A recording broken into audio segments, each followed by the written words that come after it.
Each of our nominees, congratulations on your nomination and your willingness to serve our country. Mr. Kendall, Selfridge Air National Guard Base in Harrison Township, Michigan, is in the running to host an F-16 and F-35 FMS mission. This would consist of F-16s and F-35s from the Republic of Singapore and also F-35s from Finland, Poland, and Switzerland. And I know you and I had a chance to speak at length about this mission in a phone call earlier. And my Michigan colleagues and I have also written to Acting Secretary Roth earlier this year and to former Secretary Barrett last fall. And as we discussed, Selfridge is a finalist for this basing decision, and its location clearly exceeds all of the mission requirements. Michigan hosts the largest contiguous joint overland service range airspace complex east of the Mississippi River.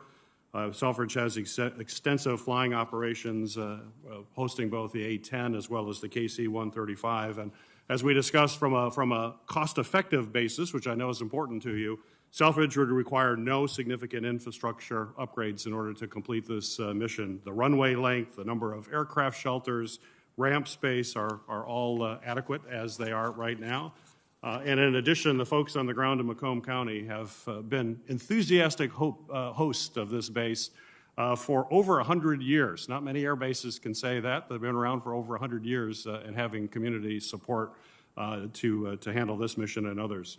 So my question to you is, can I have your commitment that if you are confirmed prior to a decision being made, that you will ensure that it's fair, it's transparent, and that the Air Force will make its judgment solely upon the merits of the installation? Senator, if I'm confirmed, I will see to it that all Air Force basing decisions are fair, transparent, and that people are properly informed of the results of them.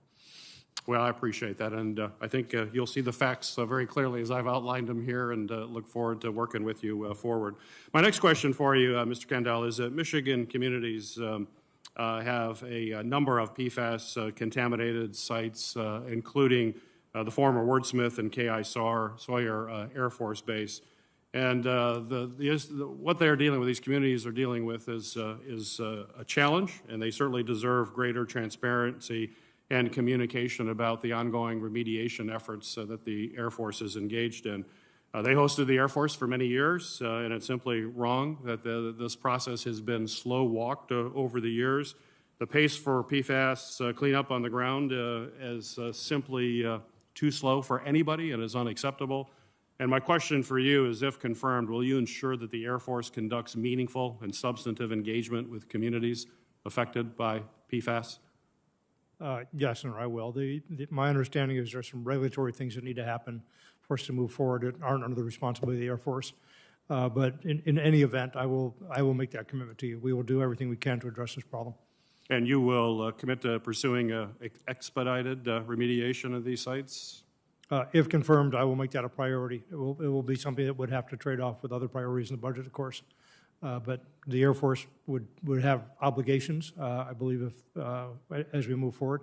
And I would do everything I could to make sure the Air Force met those obligations. Well, I appreciate that, and we would like to welcome you to Michigan to be at Selfridge and perhaps these other bases as well as you get, if confirmed. I know you're going to want to get out and see these facilities, and we would look forward to having an opportunity to host you in Michigan. Thank you, Senator. Ms. Hsu, you mentioned earlier your appreciation of the speed in which the Israelis were able to develop and field new technologies. As part of the fiscal year 21 NDAA, I led an effort to create a U.S.-Israel Operations Technology Working Group so that the U.S. conducts cooperative research and development with tech-savvy countries like Israel. My question to you is, if confirmed, will you work with my office to build upon this effort and also work to expand our innovation cooperation with other allies? And maybe related to that, as you mentioned, the Israelis were particularly good. Are there other allies that we should be forming a closer relationship in order to expedite research and development and innovation? Absolutely. I think that it's absolutely key to do that. I look forward to working with your office to increase the collaboration with our ally countries so we can share the knowledge and the lessons learned. Great. Well, thank you. Thank you, Mr. Chairman.